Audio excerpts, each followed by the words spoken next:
Monsieur, bonsoir. Vous avez 10 minutes. 10 minutes, on ferme à 55. Merci encore. À quelques minutes de la fermeture, il y a encore une quarantaine de clients à l'intérieur de ce magasin du centre-ville de Limoges, où on a constaté un pic d'activité entre 17 et 18 heures. On se rend compte qu'il manque un petit peu de trucs pour assaisonner les plats. Et pour pas se faire bloquer le dimanche, on fait les petites courses dans les 5 dernières minutes en turbo. Je me dépêche pour pouvoir rentrer et puis on se presse à la dernière minute et il y a beaucoup de monde et voilà. Le directeur est quelque peu angoissé. S'il ferme après le couvre-feu, lui et ses clients risquent une amende de 135 €. Et à 17h57 précise, C'est bon. Fermeture 18h. un peu plus tôt, dans l'après-midi, les clients se pressent dans cet hypermarché.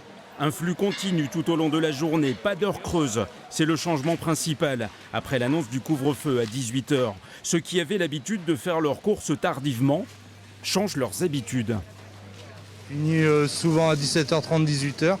Donc le temps de rentrer du travail, je ne pourrais pas aller faire les courses. C'est surtout pour la petite, les produits pour la petite, qu'on pense à acheter tout de suite pour être sûr de ne pas en manquer la semaine. La jauge maximale est cependant loin d'être atteinte. 7 000 à 8 000 clients fréquentent le magasin chaque samedi. Aujourd'hui, ils étaient beaucoup moins, si bien que le travail principal du directeur a été la réorganisation du planning de ses 430 salariés.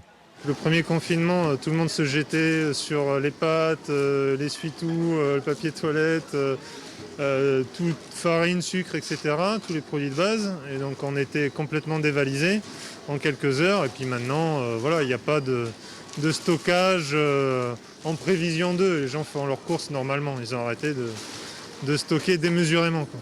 Et peu après 18h, les Limougeaux sont encore quelques-uns à regagner tranquillement leur domicile. Les rues se vident peu à peu.